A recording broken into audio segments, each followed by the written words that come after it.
Pred nami je knjiga popolnoma sveža iz tiskarne z naslovom Staja zombijev, dnevnik protestnika, avtor Lenart Zajc. Z njim se bo pogovarjala Vesna Bukovec, sicer aktivistka, med drugim likovna umetnica. Hvala, dober večer. Zdaj jaz ne dvomim, da vsi prisotni Lenarta Zajca kar dobro poznate. To vsem bi ga mogoče poskusila malo predstaviti. Sem ga danes prosila, če mi lahko par ali naj pošle. In se mi zdi iz tega, ker sem mi poslal, da te je zelo zaznamovalo to gimnazijsko obdobje na Poljanah. Tukaj si napisal punkersko-skinovsko obdobje, za starše skrajno problematično, zame skrajno zabavno. Ja, približno tako. Nekako se mi zdi, tudi potem se pravi, tukaj si napisal, da si pač odslužil vojsko še v JLA, potem si nekaj časa študiral pravo, potem pa si se prepisal na zgodovino in filozofijo. Nekaj časa si bil tudi učitelj, najprej na osnovni šoli Danile Kumar, potem pa na gimnaziji Most, imaš tudi nekaj izkušenj iz marketinga. Bil si tudi programski vodja knjigarne Rimljanka, direktor Lutkovnega gledališča, Jože Penga, urednik zbirke Luna Park pri založbi Goga in urednik Litere Slovenike pri društvu pisateljev. Da se pol, ne? Društvo pisateljev. Ja, tako da imaš zelo raznolike izkušnje, zelo nekako širok nabor nekih izkušenj. Se mi pa zdi, da pri svojih romanih, ki si jih kar zdaj že nekaj napisal, vedno izhajaš nekako iz osebne izkušnje in tudi iz osebne izkušnje izhaja ta današnja knjiga, o kateri se danes pogovarjamo. In da še naštejem romane. Leta 1998 si izdal prvi roman 5 do 12, potem 2001 roman Zguba in potem 2002 zbirko kratkih fantazijskih zgodb po zgodbe iz teme, 2004 sledil Heavy Metal, potem 2006 v Mustang v soavtorstvu z igralko Majo Martino Merljak, letos pa je izšla Staja zombijev. Ja, to je res. Zdaj, da sem si od Mustanga do zdaj pravočil kar daljšo pauzo. Malo zato, ker se mi zdi, da sem se začel v temah ponavljati in tudi reciklirati samega sebe preveč. In se mi zdi nujno, da se malo premora rabim v tem času. Hkrati pa so se mi zdeli te dogodki, ki so se začeli lansko leto, nekaj, kar mora biti nujno nekako literarno zabeležen kot en dokument svojega časa in kot literaren dokument. No, ravno to se mi zdi zanimivo, ker ta prvi zapis, ki je tudi prvi zapis v knjigi, si v bistvu si zapisal po vstaji, se pravi takrat, če ni bila vstaja, protest 30. novembra 2012, to je bil tisti protest, ki so ga zaznamovali izgredniki in pač agresija policije v Ljubljani. In ta zapis si potem objavil na svojem Facebook profilu in to se mi zdi, da je takrat blazno zaokrožilo, nekako zelo je dvignil prah, zato ker si na tak oseben način zelo natančno opisal dogajanje. In me zanima v bistvu, kaj te je napeljalo, da si začutil potrebo, da si to na tak način opisal, ker ali si že vnaprej mislil, da boš zdaj to obeležil, da bo pač to nastal nekaj iz tega, ali pa to trenuten impuls, ker je bil v bistvu kar precej dolg zapis, ne? Pač nekako na socialnih omrežjih so ti zapisi precej kratki, ti si pa vzel v bistvu prostor in si pač konkretno napisal že neko kratko zgodbo v bistvu že. Ja, no to je en tak moj problem, da pravzaprav ne znam biti več kratek v pisanju, to se ti zgodi, če pišeš kar naenkrat ti 5 avtorskih pojem pomeni nič več. Tako da, v bistvu z mojega stališča bil to dosti kratek zapis. Ali imamo težave, recimo, če treba kaj napisati. No, ampak jaz moram reči, ne, nisem šel na ta protest z namenom, da bi o tem opisal. Takrat se mi je zdel, po vseh teh dogodkih v Mariboru, ki so sledili nekaj dni prej, ker je policija prvič agresivno nastopila in na ta način razgnala protestnike z solzivcem, z vodnimi topovi, jih zapirala in maltretirala in tako na vse to. Se mi zdi nujno, da moramo Ljubljančani tukaj podpreti to zadevo in seveda podpreš lahko in tako, da se sam udeležiš takega protesta, ne, da si prisoten. Se pravi, vsak, ki je prišel, je pomenil enega človeka več in pri tej masi je pomemben, da je masa, da se to opazi. Ne. Do tega bi pa to zapisal, sem prišel predvsem zato, ker takrat, ko se je med vsemi temi, potem, ko smo se prišli do tega preganjanja gor in dol po Trgu Republike, pa odzadaj pred tem bivšim Medeksom, parlament Barom, ali kaj je zdaj. In tam se spomnim, so bili eni fanti, ki so bili zelo agresivni in tam so s svojim prijateljem Robijem, ki je danes tle nek, pa ki je več ali manj tudi stalnica moja vseh protestov, ker sem greja vedno skupaj na te zadeve. Sva se pogovarjala, pijeva vsak svoje pivo, ko pristopil nek mladenič in rekel, da ne mu dam svojo flašo, da bo vrgel policaja. Sem rekel, čakaj, kaj je še pivo not in ne dam te moje flaše, jaz te še rabam. Na kar v bistvu me Robi opozori, ker je nekomu nekaj prišepnil, da mi je te drug po ušesu slušalko, ampak ne mobitel slušalko, ampak ki smo videli v teh raznih filmih, ki imajo te varnostni agenti, se pravi s tem navito od zadaj in tako. In tukaj mi pa reč kapnil na pamet, da se to nasilje inscenirano. Se pravi, če sta ona dva nekako povezavi in mečuta nekaj pod policiji z neko hudo vojaško opremo, to ponavadi neki anarhisti tega nimajo. Tako da se mi je zazdelo, da tukaj se nekaj dogaja. In potem, ko sem drugi dan spremljal te reakcije uradnih medijev, se mi je zdelo pa nujno, da to zapišem. To, kaj se je dogajalo, kako sem jaz to doživel, kako sem to videl in tako je prišel do tega prvega zapisa, ki je pa tukaj zakrožil. Hmalo so mu pa sledili pa še posnetke z YouTubea, na YouTubeu ljudi, ki so snemali, se pravi, te iste mladeniče, ki so jih policaji zaprli, priprli in uklenili in ki so jih potem spuščali spet od zadaj za Cankarjevim domom, se pravi, da so bili neka ta povezava bila tukaj očitna. In meni se zdelo to ta prvič, da je treba to zapisati. Tukaj sem se pa odločil, da se bom seveda udeleževal vseh protestov, ki bodo sledili in zapisoval vse te vtise, kaj se dogaja in kaj je to bilo. Takrat v bistvu še ni bilo namen, da bi to nastala pa knjiga, ampak sem hotel predvsem te kot neko pričevanje, tako živo vse skupaj. No, to se mi zdelo zanimivo ravno zato, ker je pač zakrožil vsaj, ali mogoče najprej samo v nekih delih, ni bil celoten zapis kot pričevanje, ker je bilo veliko pričevanj takrat. Se mi zdi, da si nekako na tak način napisal, da je veliko ljudi, ki mogoče ni bilo še na tem protestu, da je nekako zagrabil, da so pa šli potem na naslednje proteste. Se mi zdi, da je pač precej lahko tudi prispeva, saj jaz sem imela tak vtis.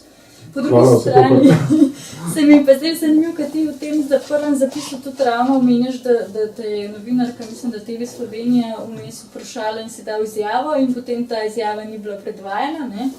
Ne, skrat se je videla, pristopila je novinarka s kamermanom, tam da se stala ena skupina, ki smo klepetali, pa ko so že vse skupaj pokrmali na pol, razhajali na pol, ne, pa so spet seveda svoj tankec pripeljali kasneje.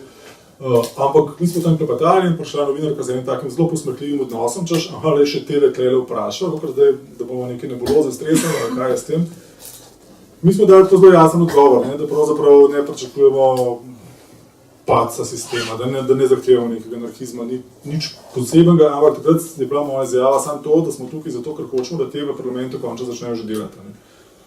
In v bistvu ta boj proti korupciji in te stvari smo našteli, v bistvu popolnoma legitimne in seveda to jih ni zanimalo. Tukaj so hotel ta protest in protestnike naslikati kot pač ali neke fanatike oziroma neke lunatike, ki se pač nekaj grejo.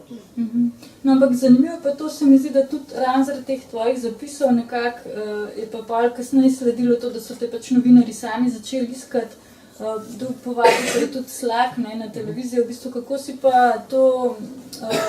Se mi zdi, tukaj je bilo, velikrat je bil problem, pač kdo bo zdaj med protestniki, kdo bo javno nastopil, večina se nas je nekako, nisem bala, mogoče distancirala, nekako tega nismo se hoteli izpostavljati, ti si pa bil eden od teh, ki je bil pač pripravljen se izpostaviti in si tudi pač dobro govoril, recimo sodeloval si potem na televiziji, če so te klicali, nekako si se izpostavil, kako si to doživljal, no? Sploh v tistem času, ko je bilo vse tako, se mi zdi, nek strah prisoten, no? V bistvu to izpostavljanje, ko moraš vedeti, jaz na konju nisem imel prav zelo tega medijske pozornosti, ki si je, ne vem, nekateri tako blazno želijo. Meni je bilo to vedno, kot ja, seveda je to nujno zlo, to je promocija in pisatelja in vedno pristajaš na te intervjuje in tako da te nastope, v bistvu malo sem jih že poznal, ampak me je pa klical Slak, ne, pa ko poznam te Slakove oddaje odprej, pa moram reči, me je pa malo stisnil, kaj pa zdaj, ne, in sem rekel, da načelno ja, ampak da se še slišal, na kar sem takoj poklical ženo, Andrejo, povedal, kaj je bilo, pa je rekel, ja, seveda bo šel, ne, se ne morate za nazaj potegati, ne. No in pa sem pristal na to, ne, moram reči, sem bil zelo živčen, ko sem šel na ta nastop. Pa ne zaradi tega, da je konsekvenc, kakšnih, da nekaj policaji, pa kakorkoli, o tem sploh nisem razmišljal, ampak živčno sem bil zaradi zraka, predvsem. Tako. No, pa, ko sem kaj prišel, ko sem pa videl pa še Andraža, Terška, pa vso to družbo, sem se nekako videl, da smo tukaj vsi na isti strani, a ne, in je ta živčnost popustila in v bistvu smo lahko začeli normalno komunicirati in mislim, da je bilo pozitivno, da so se te spet protesti osvetlili z ene dokaj normalne intelektualne luči oziroma perspektive, ki je spet mogoče pripomogla k temu, da nas ni sistem uspel ljudi ostalih odvrniti. Ker to sem pa ves čas tudi po Facebooku izpostavljal, da je ta naša enotnost zelo pomembna in da je zelo pomembno, da ne izpadamo lunatiki. Ker se vede, zdaj, če smo mi neki pretapači, ki mečejo granitne kocke, ves čas v parlament, se bodo vsi ostali distancirali, na koncu predstavljamo 10 ljudi, ki bi še naprej metali granitne kocke, oziroma bili v arestu in bi bilo koncu vsega skupaj. Pomembno je bila ta mirnost in da se je peljala zgodba tako, kot se je peljala. No, to se mi zdi zanimivo, sploh zdaj, ko za nazaj ponovno berem, ne? Se mi zdi, da si nekako to skepso si že skozi vključeval, da pač ali bomo znali nekako se povezati skupaj, nastopati, ali bomo lahko kot pač protestniki sodelovali, ali ne. Zdaj se pač nekako, o tem bi mogoče malo več rekla kasneje, ker zdaj trenutno nekako nek tak splošen vtis je, da mogoče je malo zamrlo vse skupaj, ampak kot rečeno, to bi malo kasneje odprla. Zdaj bi se mogoče spet še vrnila na te prve ustaje, ne. Takrat je bil nek tak čas, ko se nas je v bistvu veliko, ko smo se pač hoteli osebno angažirati, smo se nekako začeli dobivati, ne. Veliko je bilo enih skupin, enih iniciativ, se mi zdi, da občutek je bil tak, da smo se na vseh koncih pač neke skupine sestajali, vsi smo neke manifeste pisali, neke kovali, neke načrte. V tistem času smo tudi nekako ustanovili odbor za neposredno demokracijo, ki je pač kasneje prerasla v mrežo, pač to je bila ena od skupin. Pa me zanima, kako danes ti gledaš na to, ne? Takrat moj občutek je bil tak, da smo imeli pač neko upanje zelo močno, pa nek zanos, v bistvu smo bili polni energije, da nekako smo mislili, saj jaz osebno sem mislila, da se da v zelo hitrem, kratkem času zelo konkretne stvari doseči in takrat nekako se mi zdi, da nas je to potegnilo, smo bili nekaj časa zelo aktivni, sploh tam v zimskih mesecih. Če mogoče poveš malo, kako danes gledaš na ta čas, na ta obdobje. Ja, v bistvu, no, jaz si te utvare, da bomo kaj na hitro spremenili, nisem delal, oziroma se mi ni nikoli zdelo, da je to mogoče, ne, ker treba se zavedati, ne, ta sistem, v katerem živimo, ne, tako, eno tako prispodobo sem si zamislil, ko sem ga razlagal eni ameriški prijateljici, ne, v čem sploh smo, pa ne samo mi, ampak ves svet, ne, se pravi, nekateri se predstavljajo tukaj, sistem so politiki, sistem so Bindenbergi, sistem so Rothschildi, ampak niso, ne. Meni se zdi, ta sistem je dosti manj inteligenten, kot si ga predstavljamo. Ne? Če si predstavljaš v bistvu v 80-ih da imaš svoj prvi računalnik, recimo Spektruma, ne? Eni se jih še spomnimo, kako so te izgledali, ne? In pa, da bi se takrat odločil, da tega računalnika pa ti ne boš več zamenjal za nekaj drugega, da boš svojega nadgrajeval. In mu pač montiraš gor tole, pa malo unga, pa tretjega, skratka raste. Pa kamor s tem, da sam nisi dorastel, povabiš še par ljudi, da ti pomagajo. In skratka raste. In dobiš eno kolobocijo ogromnih žic in prepletenih in ene ljudi, ki se ukvarjajo s tem, ki so v dno duše vpleteni v vso zadevo, ampak seveda stvar ne deluje. Ne? Stvar je namenjena sami sebi. Bog ne daj pa, da boš ti tem istim ljudem, ki skrbijo za to, ne, rekel, gledajte, se tole ne dela, ne, dajmo raje mi, ne vem, nek pametni telefon uporabljati namesto tega. Ker seveda oni izgubijo svojo funkcijo, s tem in vso svojo moč, ki so jo pridobili. To je ta sistem. Ne? En kup ljudi, ki skrbi v bistvu za to, da ta človeška družba funkcionira tako, kot funkcionira. Ne? Da se opoteka tukaj od kraljevin do republik, socializmov in ne vem česa vsega, ampak v končni fazi vedno prideš na isto, da ta oblast in ta sistem in vsi te, ki so povezani z njim, vedno pomenijo eno presijo na ljudi. Ne? In zdaj, če se gremo nazaj v zgodovino, ne, se pravi nekam v plemensko skupnost, ne, ko smo se odrekli, mi, kot vsi te svoje pravici do odločanja, zato ker je bilo to enostavno in je prenesel na, ne vem, plemenski svet, pa na poglavarje in tako naprej, kot se je pa to rasel, ne, recimo, da je bil to ta spektrum v človeški zgodovini. Ne. Se pravi, v bistvu, takrat smo se odrekli te pravice, da me noče vrniti. Ne. S tem pa, da jaz mislim, da zdaj v 21. stoletju, ne, je splošna raven človeške izobraženosti, duhovne izobraženosti, vedenja in ta prenos informacij s pomočjo interneta, prenos znanja, ne, ki je blazno dostopen. Zdaj, na vsakem koraku, karkoli te zanima, pritisneš in na 2 klikih izveš tisto, kar bi mogel prej porabiti, ne vem, mesece in mesece, da bi te iste dokumente dobil. Ne. Se pravi, v bistvu ta sistem zdaj dejansko ne zdrži več. Ne. Tudi vsi vemo, kdaj nam sistem laže. Vsi se tega zavedamo. Zdaj samo vprašanje, koliko te laži smo pripravljeni pogoltati. In jaz mislim, da če zdali manj, ne? Ker več, kar veš, manj si pripravljen pogoltati, zato ker veš, da v končni fazi si ti ta, ki plačuje to laž, da si ti ta, ki te to stane, da to je to, ki uničuje vse nas. Tudi seveda, ne, spet ta Američanka, ne, s katero sem danes komuniciral, ne, in ona bi rekla, da v Ameriki revolucija ni možna, ne, zaradi tega, ker bodo vsi pričakovali od tega najvišjega razreda, da bo vedno jim dal dovolj optimizma, da bodo zadovoljni. Ne. Zato, viš, pri nas je pa drugačno, ker pri nas 91. Ne, smo bili relativno vsi na zelo istem, ne, razlika v plačah je bila zelo majhna in danes, ko vidiš te, ki so tako bogati, ne, da res izstopajo, se seveda vprašaš, odkje ne imamo tukaj več kot mene, ne, se v bistvu se izhajala iz istega denarja, ne, se pravi, on je nek vzel, kjer sem jaz zgubil. In v bistvu smo vsi jezni na ene drugače gledamo. Ne, se pravi, jaz mislim, da tukaj so te revolucije in te spremembe drugačne, no, revolucija je zadnja stvar, ki bi se jo človek želel, ker sem konec tečejo dobro. Ampak bo pa treba verjetno družbo začeti spreminjati v to smer soodločanja ljudi, v to družbeno enakost uravnati z nekimi davki za najbogatejši razred, razbremenitev najrevnejšega razreda in tako naprej skrbeti za brezposelne na drug način, odpirati delovna mesta. Ja, v bistvu smo mi v tem obdobju kar nekaj tudi teh pogovorov organizirali, okrogle mize, bile so tudi ustavniške skupščine, se mi zdi v tistem času, da je bilo veliko več neke javne debate, kakor je recimo zdaj v tem trenutku. Pa vseeno, recimo, mogoče, če še malo poveva o sami ideji neposredne demokracije, kako smo nekako gledali na to, kako recimo primer pač Švica, Brazilija, nekako se mi zdaj Islandija, takrat nekako smo pač se s tem precej ukvarjali, zanimivo je tudi v knjigi omenjaš v enem od zapisov, ko smo nesli letake na protest in v bistvu, da ti je ena druga punca dala letak, ki je bil zelo podoben našemu, ne, da so pač te ideje zelo sorodne. Pa se mi zdi vse nekako, da je ta takrat je bilo tudi veliko govora o tem, da je treba se volilni sistem spremeniti, vse te stvari spremeniti in nekako zdaj pač s to novo vlado se skupaj malo zamrl, oziroma ni več teh artikuliranih zahtev toliko. Tako da mogoče, če še malo o tej neposredni demokraciji poveš, kako ti to vidiš, kako bi lahko v Sloveniji to upeljali. Ja, neposredna demokracija se mi zdi nedvomno to, kar sem prej govoril o sistemu, ne, zaradi tega sem se jaz tudi pridružil tej naši skupini, oziroma smo se tukaj povezali, zaradi tega, ker sem videl, da razmišljamo približno v isto smer.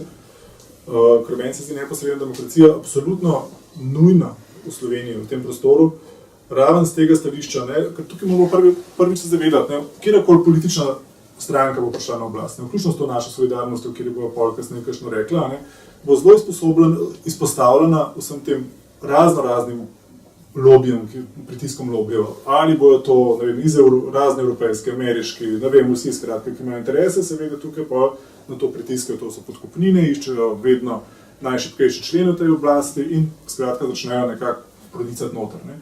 Zdaj, če imamo tukaj neko neposredno demokracijo, pa ne bo to švicarski vzor, ne bo to islandski vzor, pa brazilski, ne, če se te zakoni nekako referendumsko izglasujejo, ne, potem lobiranje ne pomaga več.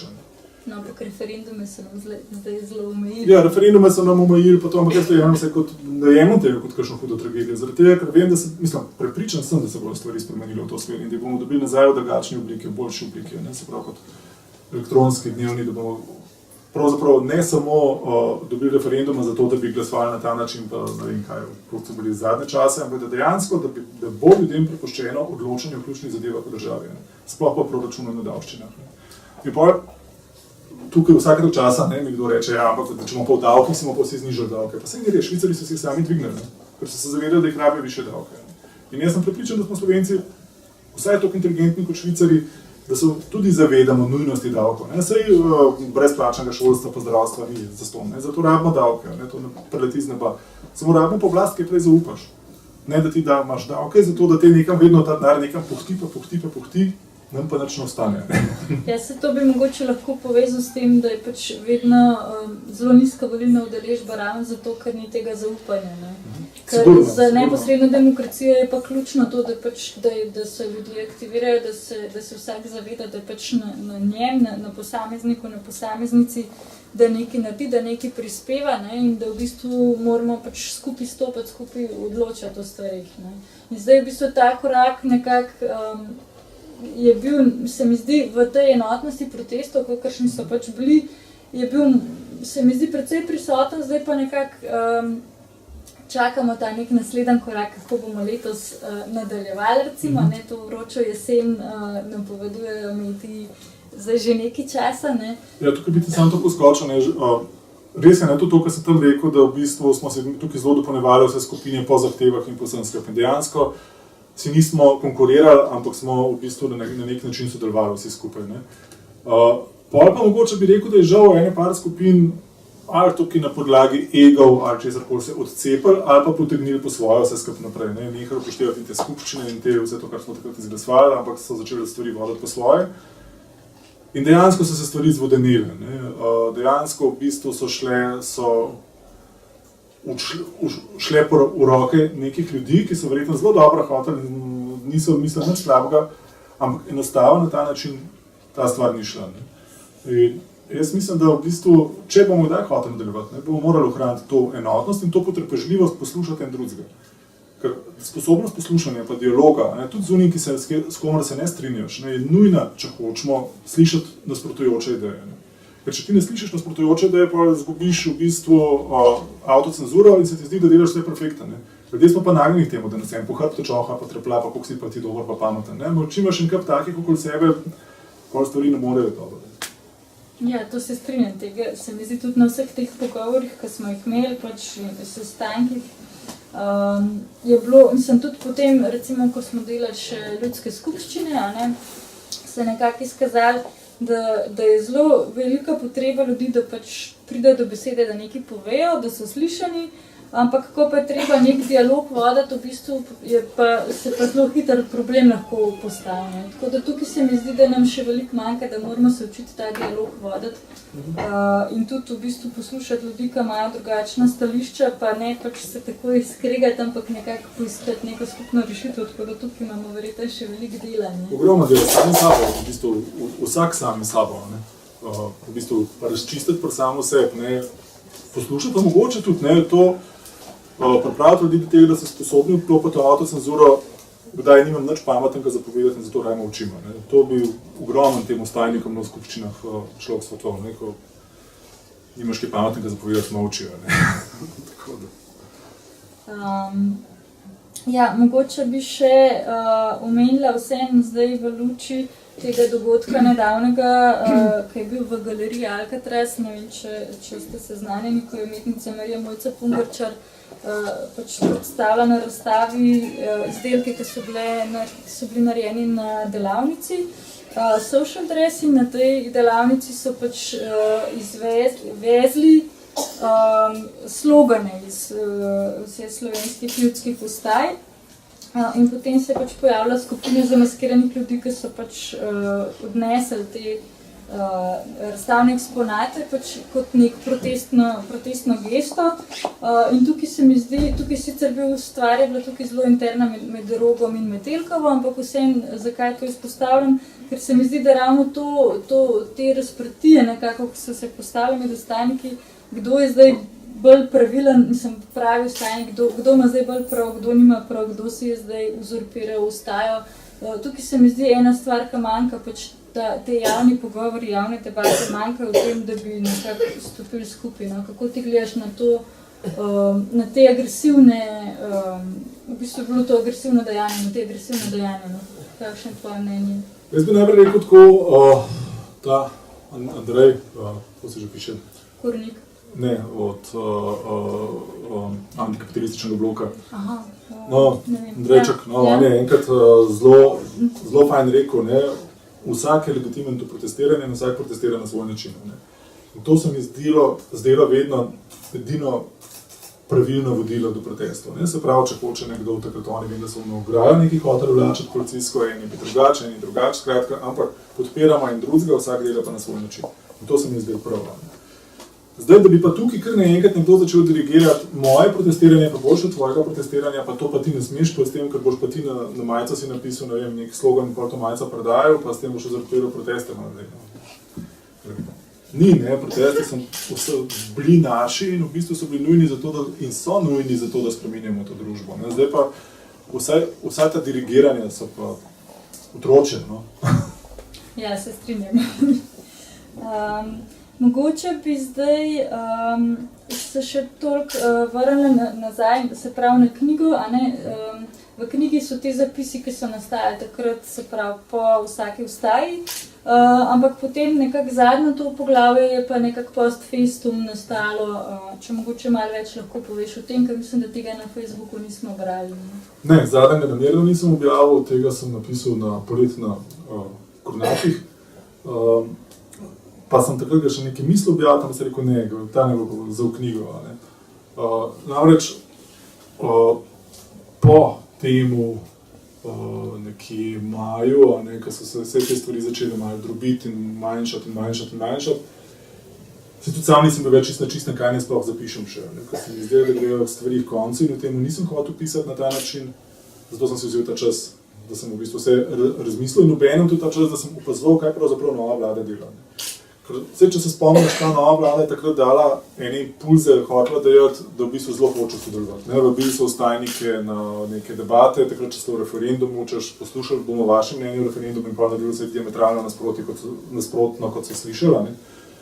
In takrat so še meni hoteli zvabati, se spomnim na ta pogovor, ene par ljudi me prepričevali, ne grem, ampak sem takrat rekel, da ne grem, zaradi tega, ker nisem verjel, da bodo hoteli to. Zdaj se mi je edin, kar kupujejo, se kupujejo legitimnost, v bistvu za novo oblast in za vse skupaj.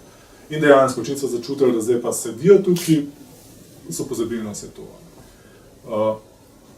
Zdaj sem dobil neko vabilo, ne se 8. novembra, da režim neke debate v zvezi z EU-jem, ker sem si tudi vzel pravico, da bom še razmislil, ali bom šel ali ne, tudi v parlamentu naj bi bila, pa mislim, da tudi ne bom šel z istega razloga.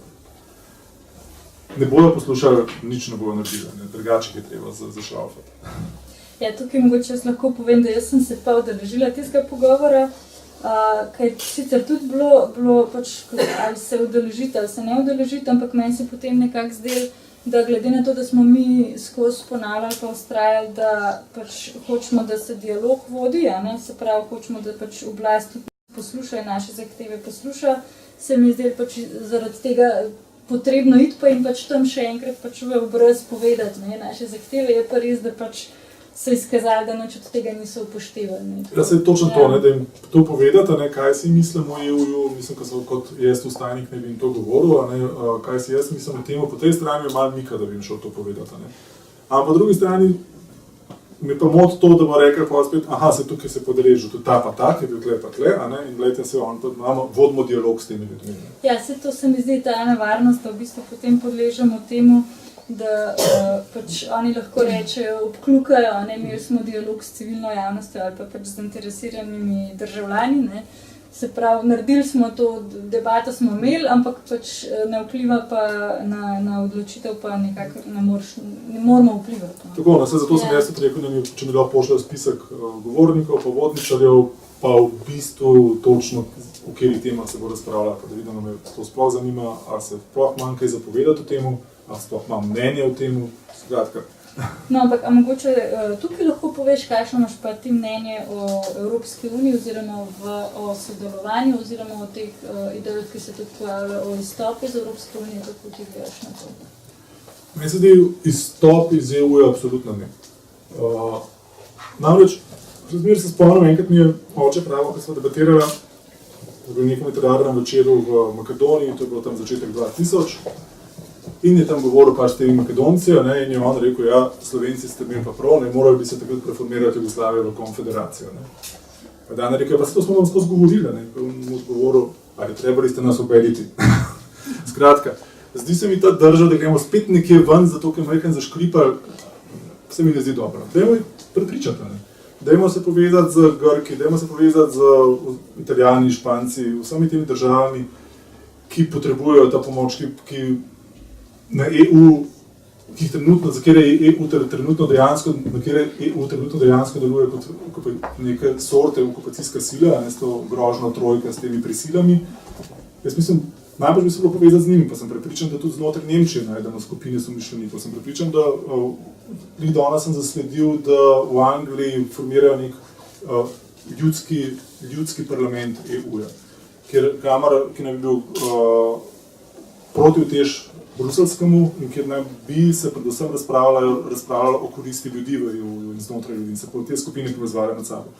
Tudi jaz mislim, da to je boljša pot. Ne se pa strinjam, da EU tak kot je, da se je spremenil enega birokratskega monstruma, v katerem teh birokratov niti noben ne volj, ampak se jih postavlja, ne, da oni sprejemajo neke zakone in preprečujejo potem evropske parlamentarce, da jih ne za božjo voljo podpišejo oziroma izglasujejo te zakone, na nje vrš čas pritiskajo te in drugi gospodarski lobiji. Jaz se spomnim tako, glavni argument takrat, preden smo šli v EU, je bil, ne, če bomo ostali zunaj EU-ja, bomo izgubili trg. Ne, ker EU se bo carinsko zaprl, EU bo deloval samo znotraj EU-ja in če bomo ostali zunaj, bo Slovenija crkala. Ok, smo šli noter, kljub temu, da sem bil jaz takrat proti, ni bilo zadosti. No, ampak kaj se je zgodilo zdaj? Ne? Več tega, da bi se EU zapelo. Izvozili smo v bistvu vso svojo industrijo na Kitajsko in nekaj, kjer se pač te boga ljudi še bolj izkorišča, nek srednji vzhod. Naši ljudje so izgubili delovno silo, ampak se seveda v tem lepo veselo nazaj uvaža za tebe. Se pravi, EU je začel absolutno služiti samo interesom kapitala pa interesom investitorjev. Nič več interesom prebivalcev. Tako da, ampak jaz mislim, koliko časa nam oni to ukradali na ta način, se jim lahko ukradamo nazaj. Zakaj bi se tukaj umikali, zakaj bi vam držali, če imamo v bistvu dobro skupnost? Pa bi pa mogoče to kar navezala naprej na tvoje delovanje v okviru novo nastajajoče stranke Solidarnost, če mogoče lahko poveš, kakšna je tvoja vloga, kako se ti vidiš znotraj te stranke ali pa nasplošno znotraj politike prihodnje, recimo. Znotraj politike se raje sploh ne vidim in že na začetku, ko smo se začeli v to mene, pa je tako rekel, jo Lena, ti pa možete kandidirati, pa politiko seveda in tako naprej. Sem rekel, da nisem nikoli rekel, to pa nikoli ne bomo, ker zarečenega kruha se človek prevečkrat na malca, ampak sem rekel, da ja, če bo nujno. Ne. Ampak mislim, da je dosti drugih sposobnih ljudi, ki jih to bolj zanima, pa ki bi se tle bolj počutili, pa ki bi potem bolj plavali, pa kar jaz mislim, meni je. Ne vem, muka mi je že sedeti na mir pa poslušati enega, ki bedarije govorim, da bi v parlamentu sedel, že z tega osebnega egoističnega vidika ne bi hotel, ne? Ampak seveda, ne? Človek si reče, če pretera stvari, da sem delač, pa če vidiš, da je to edina pot, da jih boš pel naprej, jasno bi jo zagrabil. Če pa vidim, da so drugi ljudje, ki bi to mojo pot hotel pelati naprej, pa ki jim zaupam, vam pa rečem, da to oni pelajo. In se pogovarjam in z njimi vodimo dialog. Kar se tiče mojega delovanja v Solidarnosti, tukaj predvsem sem nase prevzel kot neko koordinatorja skupine, ki naj bi krojila kulturo slovensko, ker jaz absolutno vidim slovensko kulturo kot tako, kot bi morala biti, ne, če bi jo država podprla, tako kot naj bi jo podprla, recimo spet zakaj ne iz EU-ja. EU predpisan kulturni denar, ki naj bi bil namenjen kulturi, predpisan strani EU-ja je 2,8 do 3% BDP-ja. Se pravi, EU bi nam dala tukaj veliko več kulturnikov, kot nam daje Slovenija. Ampak jaz mislim, da če bi kultura taka, kot je, je kultura v bistvu en najboljši promotorjev gospodarstva, najboljši promotorjev države. Recimo, Amerika ne bi bila nikoli danes tle, ki je brez Hollywooda, pa brez vsega ostalega, kar aparata, ki so ga izbrali. Poleg tega, da imajo zame najboljši pisatelji, ki so sigurno imajo vrhunsko kulturo. Ampak recimo Sovjetska zveza, kultura je bila tudi njihov absoluten promotor. In tega se moramo zavedati, da če je ta naša kultura en večni pankart oziroma dekla, ki se jo poriva gor pa dol, ki imamo li za to ajde, ki moramo imeti, da blaž bi bilo brez, ampak zdaj, ker že vsi imajo, pa da imamo še mi imeti tukaj nekaj, napuva materija, mislim, se ne moreš biti kulturni profesionalec zares. Če zares ne moreš dobro živeti od tega, pa si amater, če moraš delati nekaj stvari zraven. V bistvu smo si nekak hobi. Ja, samo je to nek hobi, ki pa še to se mi zdi malo preveč. Da bi lahko mrškam več od sebe dal. Pa ali zanč mi je nekdo prav, ja, ampak poglej športnika, glej Tino Maze. Sem rekel, ja, ampak da ti meni financirali tako dobro, ki financirajo ti ne imajo, da bom tudi mogoče jaz kaj izvozil tacga, da bo kdo kaj prebral še, ja, temu odzivljenju. Tukaj bi mogoče dodala ravno to, da v bistvu, se pravi, prejšnja vlada, Janševa vlada je bila izrazito negativen odnos imela do kulture, tudi v javnosti zelo negativne izjave so dajali takrat.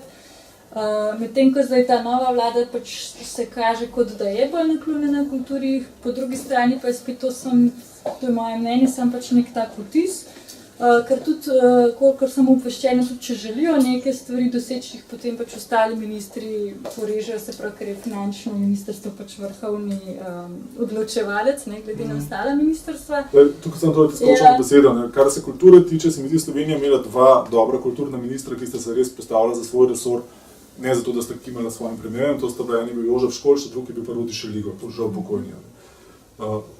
Vsi ostali tukaj na teh mestih so bili tle zato, da so denar od kulture vračali nazaj. Poglejte, koliko smo pa šparali na koncu leta, vrnili ta v proračun denar, sredstva, se pravi, naslednje leto so bila kulturna sredstva toliko manjša, zato, kar se vrne, ne? To je pač ta praksa. Ne se pa narate, imate pa gleda še toliko manj. Tako da, kar se Janše tiče, bila moja zamera do njega, pa do kulture, predvsem ta, ne? Ker njega so nazadnje takrat, konc 80-ih, ko je bil ta proces proti četverici, so prvič, so se najbolj glasno postavili zanj, ko so bili pisatelji in kulturniki. In nikoli ni ohranil tega odnosa, da bi vzel ta resor pod svojo zaščito. Ne, se pravi, ne. Ta zdajšnja, ja, daje na prvi pogled vtis, da je kultura nekaj pomeni, ampak kaj, kulturnega ministra imamo največjega birokratka brez hrbtenice, bil že vedno, ko se ga spomnim še, ki je bil na Molu, pa še prej, ko je bil deloval v kulturnem ministrstvu pod Simonitijem, je bil isti, ne. Tako da od njega pričakovati tudi, da kima, ja, in kaže obilice razumevanja, samo s tem, da naredi pa nič, ja, tako približno kot vsi ostali kulturni ministri te države. Tukaj se strinjam, da je pač kultura bi bila lahko zelo en močen motor, da bi pač pognali gospodarstvo in pač iz krize ven priplavali, pa nekako manjka to razumevanje. Medtem ko je pač vedno samo umevno, da ja, športniki predstavljajo Slovenijo v tujini, ne, za športnike pač se najde nek denar, neka podpora, tudi javnost nekako je bolj naklonjena, se mi zdi, pri kulturi pa vedno to vprašanje, v bistvu to, kar ti tudi nekje noter v eni zgodbi omenjaš, ne vse pisateljem je pa ja, lahko se vi se malo napijete, pa čez noč napišete roman, pa vam ne treba nič delati, ne, medtem ko športnik mora pa trenirati, pa se truditi, pa vlagati neko energijo, ustvarjalci, kulturniki pa pač smo nekako večinoma nas razume kot neke, da ne bom rekla lenuhe, ne? Zajedavce. Tako da to je še vedno, se mi zdi, precej prisotno tudi nekako v medijih mogoče včasih zasledim, ne vem. Tudi, to je, pa ampak to ni sam problem Slovenije, ne? To je problem v bistvu kompletnega neoliberalizma, to, da te kulture kot take, kot poslovne priložnosti ne prepoznajo in noče prepoznati, razen če ni absolutno komercialna. Se pravi, ampak recimo, ne, znotraj tega seveda to v Ameriki zdrži. Komercialna je tak pri njih izvozen artikel, ne. V meni je pa tako močen trg, ta Amerika, da v bistvu tudi nekomercialna kultura lahko preživi, ima svoje kroge, ki omogočajo umetnikom preživetje brez državnih subvencij in vsega ostalega. Seveda, razen v Ameriki na ta način, po mojem, to ni možno, ker mogoče še v špansko govoreči državah, ne, ker je pač to tako možno. Govorim tukaj o pisani besedi. Ampak v bistvu neoliberalizem vedno kulturo jemlje kot nekaj, kar seveda on sam kot tak, kot tvorba ne razume. Ne. Je nekaj, kar mu je tuje, kar se ne da spraviti v nek predalček. Se pravi, kaj so umetniki? Umetniki so ljudje v bistvu, ki ljudem vračajo lepoto, ki jo mogoče drugače sami ljudje ne bi opazili. Ki jim mogoče to lepoto predoči na nek drug način, ki jim stvarnost predoči na nek drug način, ne? Ki ti mogoče ponotranjati neke zadeve, ki jih ti drugače ob svojem delu in ob svoji zaposlenosti ne moreš ponotranjati. In skozi tako je kultura nujna tudi za ves dialog družbe, za vso umetnost, v bistvu, jaz si ne predstavljam družbe brez umetnosti. Ja, jaz tudi ne. Kako naj bi to funkcioniralo, kakšni ljudje ne bi bili to. Tako da, v bistvu, to je še en od elementov, na katerem neoliberalizem kot tak pada, ali pa kapitalizem, Čeprav se kapitalizem sam je v bistvu skozi podpiral kulturo. No, tukaj so mogoče lahko je zelo tudi nek tanek led ali pa tanka meja v bistvu ostati nekako avtonomen znotraj tega svojega ustvarjanja, ravno zato, ker pač, če je že možnost, da dobiš nek denar, ne, pač si velikrat, mislim, ne govorim zdaj za tebe, govorim na splošno, pač smo odvisni od nekih subvencij, pač nekih razpisov, na katere se prijavljamo in ti razpisi lahko zelo usmerjajo v bistvu, kakšne sorte projekte se pripravljajo. Tako da tukaj mogoče je malo problematično in mogoče tudi zato ta razkorak med neko neodvisno deklarirano, neodvisno underground kulturo ali pa pač neko, ne vem, etablirano kulturo, ki je mogoče pač nekako vse pade pod te smernice, ki jih recimo tudi Evropska unija kot nek potencialen sofinancer diktira. Ne. Tukaj mogoče je to vse neka taka stvar, ki jo moramo pač ozavestiti, ko delamo pač stvari, projekte. Ja. Seveda je to treba vedeti ves čas. Po drugi strani pa treba to financiranje umetnikov postaviti na ta način, da postanejo življenjsko vzdržni. Se pravi, da ti lahko živiš s tem financiranjem. Se pravi, sistem štipendij vpeljati, podobno kot imajo Finci mogoče, ki ti omogoča preživetje. Se pravi, se ne tukaj z nekim blaznim denarjem, ampak to, da ti lahko živiš in delaš svoje stvari.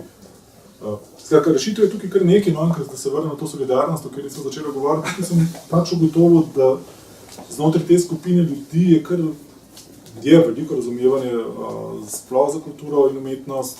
Marko Golob, ki se trenutno najbolj izpostavlja v solidarnosti in za katero upam, da bo postal predsednik te stranke, ki je ekonomist, ki je gospodarstvenik, ki je podjetnik.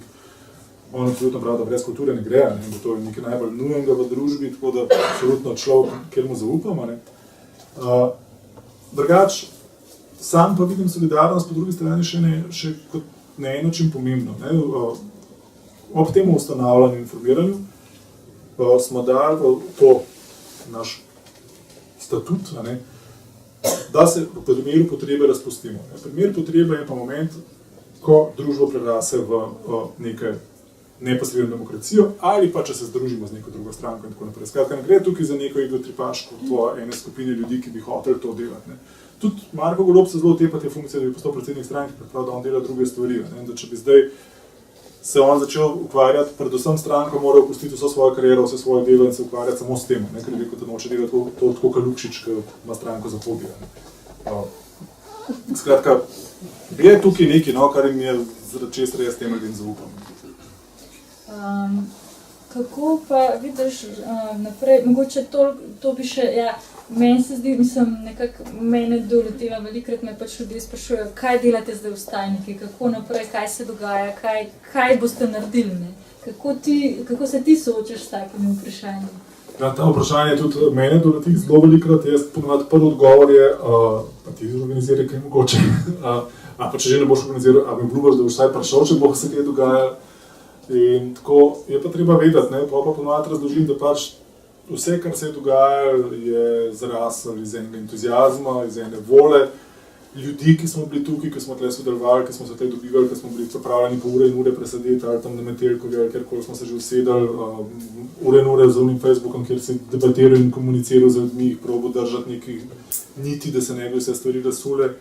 Skratka, ogromno enega angažmaja, ki je šel seveda vsem nam sploh teb, ki si bila pa tukaj res najbolj delovna v naši mreži. Sama veš, koliko si malo delala takrat na svojih projektih, koliko pogromno na temo. Skratka, poveš ljudem, da to ne zdrži, da ta je neka hobi politika proti profesionalcem, ki imajo v servis izad plačan, slej kot prej, ravno na finančni plati začneš umahvati in zdrsvati. In počem dobiš te podpore od zunaj, pa se stvari spremenijo. Po drugi strani tudi vsakmu vedno razložim, ker se mi očita, zdaj po udeležbi padlo, vse skupaj je bilo proti Janši naperjeno. Ja, je bilo takrat proti Janši naperjeno. In kaj se je zgodilo? Čim je Janša padel, so seveda vsi volilci Pozitivne Slovenije pa socialdemokratov zginili na naslednjih demonstracijah, kar pomeni vsi jih posaj za polovico. Jasno, Janševi volilci se nam niso nikoli pridružili, tudi vprašanje, kako bi se gledali, če bi se nam pridružili. Ampak se pravi, tukaj že nekaj ta masa pade ljudi. Pa še ta volja, in seveda Janša je bil tukaj krasen za nas, ravno s to svojo agresivnostjo, ker Ne vem, hecam je, ker sem ga vedno po tej strani kot nekega stratega imel za zelo razmišljajočega in domišljenega človeka, ne, da se ni nikoli zavedal tega, da če ti ljudi zelo stiskaš, pa jih strašiš, ne, da jih pahneš iz tega svojega območja udobja, ne, se pravi comfort zone, ne, kot pravijo temu Američani, ne. In ko ste enkrat pahnjeni iz tega območja udobja, si pripravljen narediti marsikaj, da ga boš zaščitil. Ne.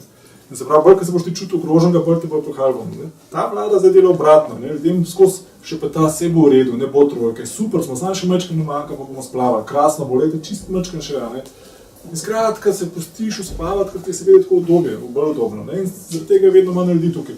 Je pa res, da zdaj ne, ker nas bojo pa s temi davki udarajo, to bo pa kar hudo.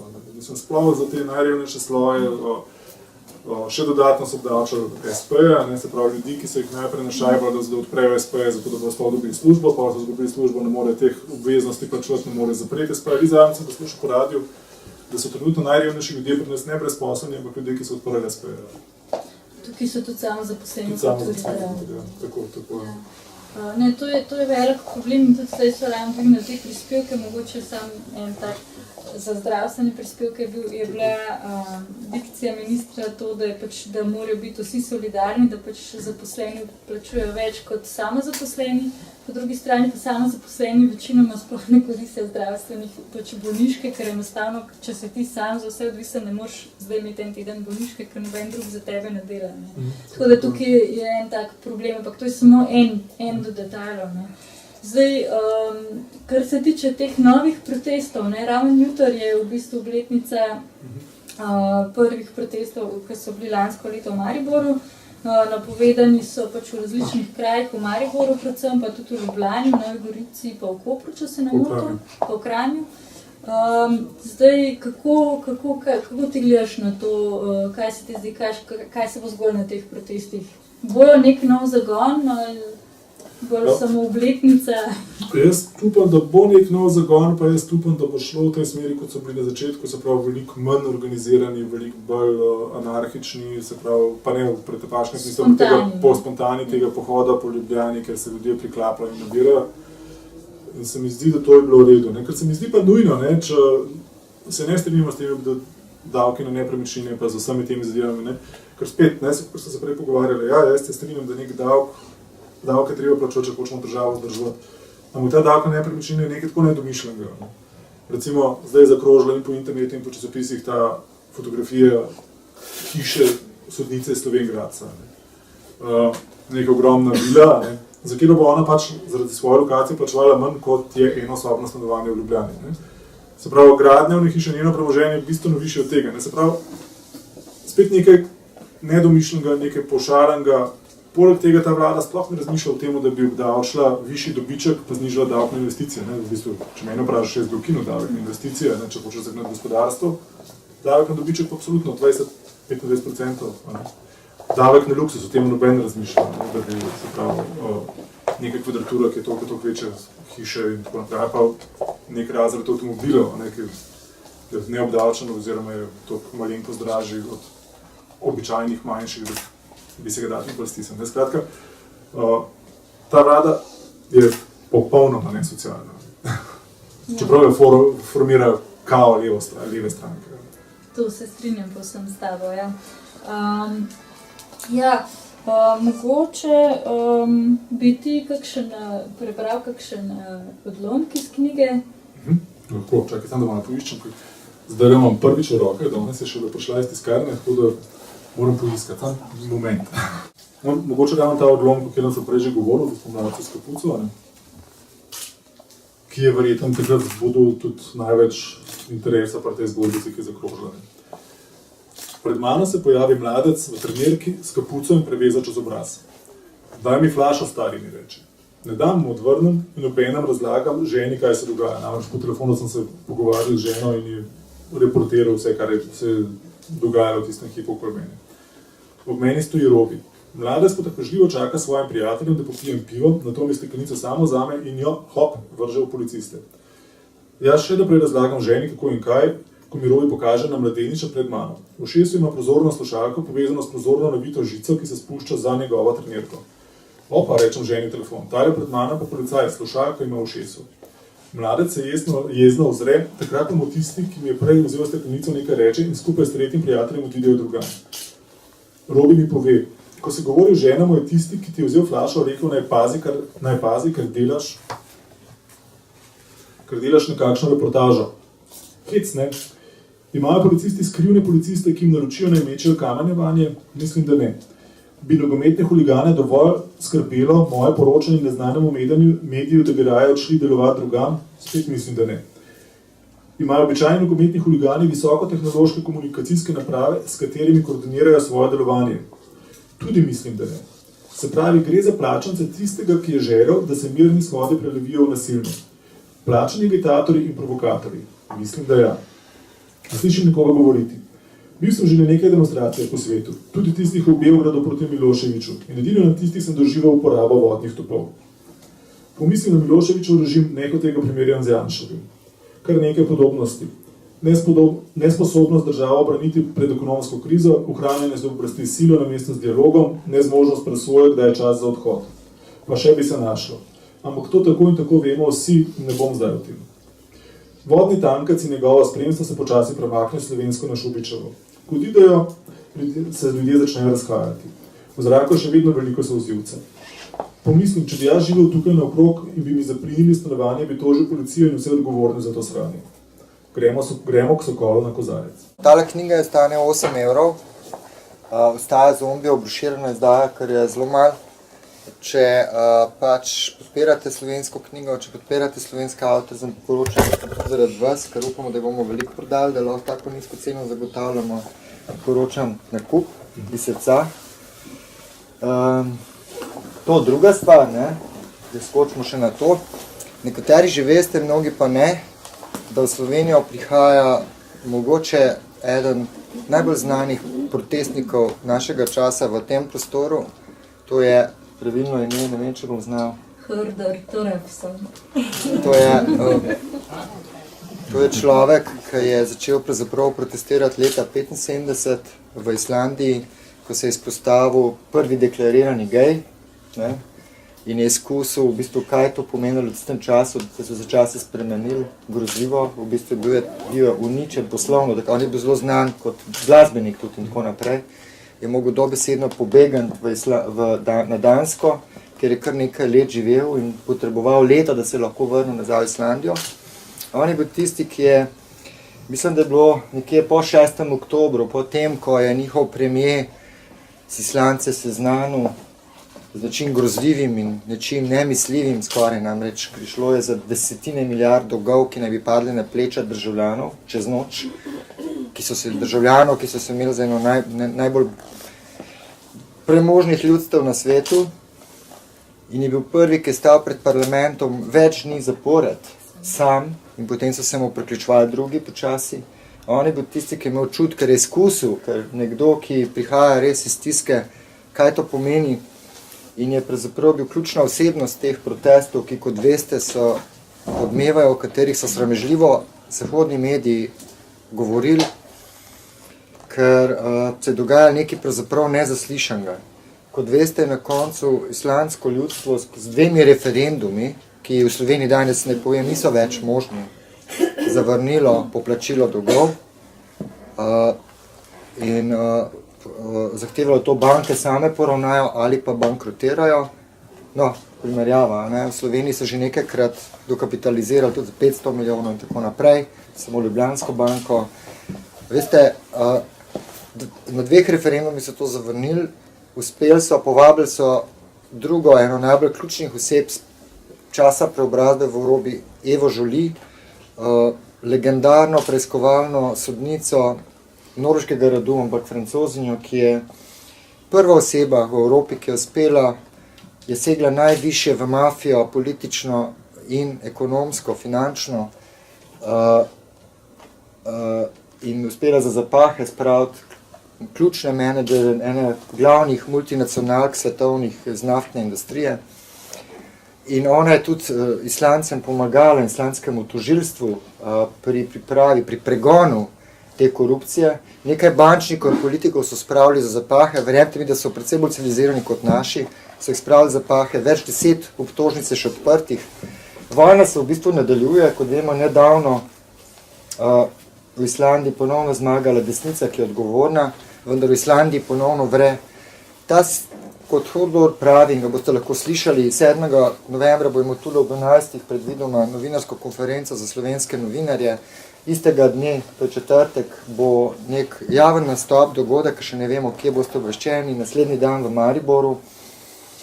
Gre za to, da danes se moramo ljudstva po vsej Evropi povezati, ker se borimo proti mafiji, ki je danes žal zasegla tudi naš parlament in ima ključen vpliv na naš parlament. Jaz bi sem povedal o kulturi, ki je bila danes beseda, ker sam za njo že diham, odkar vem zase, in vam povem, to imidž zajedavstva kulture, ki so ga uspeli ustvarjati, te, da ne rečem, lopovi in hudobe.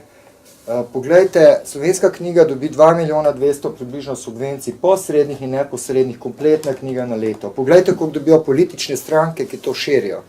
Jaz sem pogledal za eno najbolj razdiralnih strank v Sloveniji v zadnjih 10 letih 13 milijonov evrov. Poglejte, koliko je tež dokapitalizacija najbolj ekološko spornega korupcijskega projekta, ki bo izveden za neprimerno višjo ceno kot podobni projekti v Evropi izpeljani. Skratka, mi smo v fazi procesa plenjenja Slovenije, prepričujejo nas po eni strani, da je 700 milijonov evrov previsoka cena za Mercator, od katerega živi na 10.000 slovenskih družin, posredno in neposredno. Po drugi strani slišimo za 910 milijonov evrov posojajo mednarodnemu denarnemu skladu. Povedal bi glede prisluškovanja.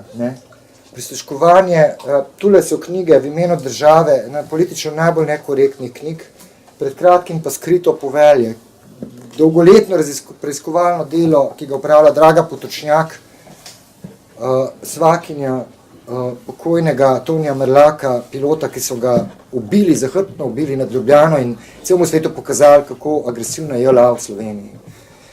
Slovenija je voduška dežela, ni samo Sova. Je cel kup grupacij, ki so povezane s političnimi strankami, z mafijo, ki goljufajo vse nas in oni so v službi, kot je afera Sava pred dobrim 10 leti pokazala. V bistvu bliže takrat so 100% delili najbolj zaupne podatke, preden bila Slovenija v NATO z ameriškimi tajnimi službami, recimo. Danes v bistvu v navezi za tem, jaz mu rečem, kar finančni totalitarizem, ki nas prepričuje, da je denar bog in batina, pa je en drek, kar jutri mogoče ne bo, več vreden, knjiga pa bo. In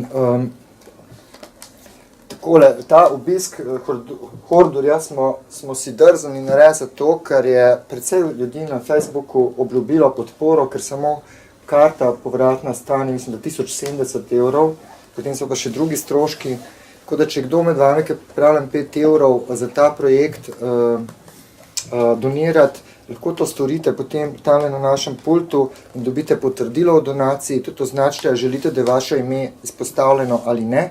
Gre za samo organizacijo nas, ljudi. Uradno to organizira Združenje za promocijo kulture Festival Sanje, ker namreč, ne vem, če veste, ampak v Sloveniji tudi en drugega ne smemo več obdarovati, ne da bi davek od tega plačali. In noben od nas ne sme sprejeti niti 5 evrov za pomoč česarkoli.